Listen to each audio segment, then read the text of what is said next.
There's a chart I saw recently that I can't get out of my head. A Harvard business professor and economist asked more than 5,000 Americans how they thought wealth was distributed in the United States. This is what they said they thought it was.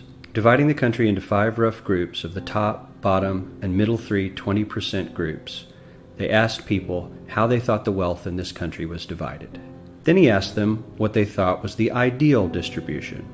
And 92%, that's at least 9 out of 10 of them, said it should be more like this.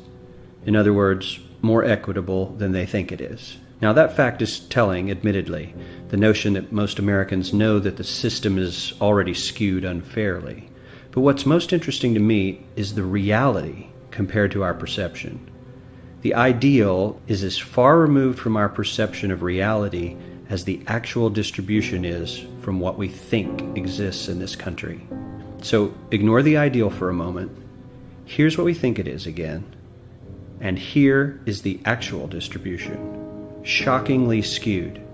Not only do the bottom 20% and the next 20%, the bottom 40% of Americans barely have any of the wealth. I mean, it's hard to even see them on the chart.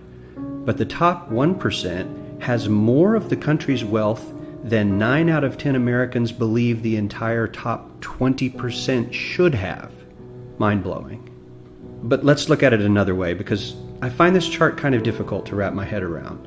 Instead, let's reduce the 311 million Americans to just a representative 100 people. Make it simple.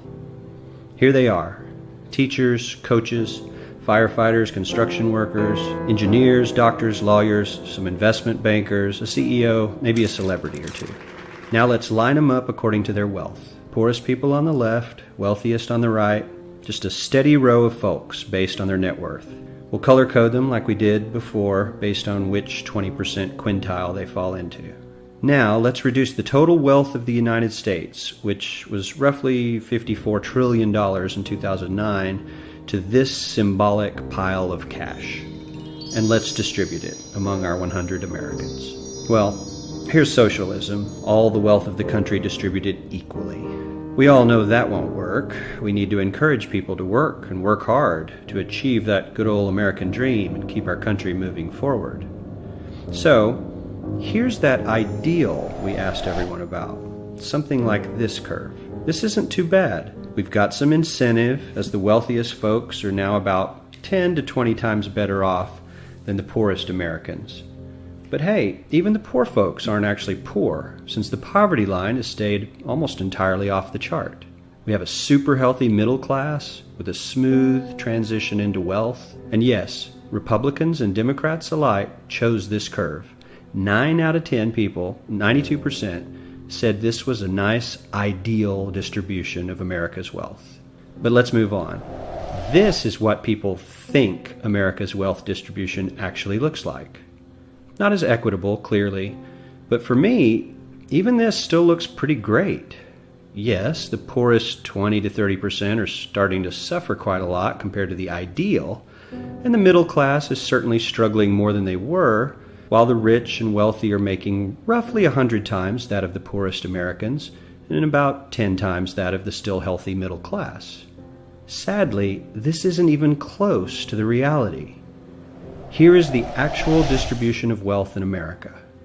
The poorest Americans don't even register. They're down to pocket change, and the middle class is barely distinguishable from the poor. In fact, even the rich between the top 10 and 20 percentile are worse off. Only the top 10% are better off. And how much better off? So much better off that the top 2 to 5% are actually off the chart at this scale. And the top 1%, this guy, well, his stack of money stretches 10 times higher than we can show. Here's his stack of cash, restacked, all by itself.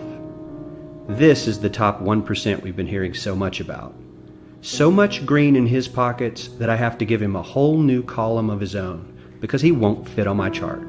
1% of America has 40% of all the nation's wealth. The bottom 80%, 8 out of every 10 people, or 80 out of these 100, only has 7% between them. And this has only gotten worse in the last 20 to 30 years. While the richest 1% take home almost a quarter of the national income today, in 1976 they took home only 9%, meaning their share of income has nearly tripled in the last 30 years. The top 1% own half the country's stocks, bonds, and mutual funds. The bottom 50% of Americans own only 0.5% of these investments, which means they aren't investing.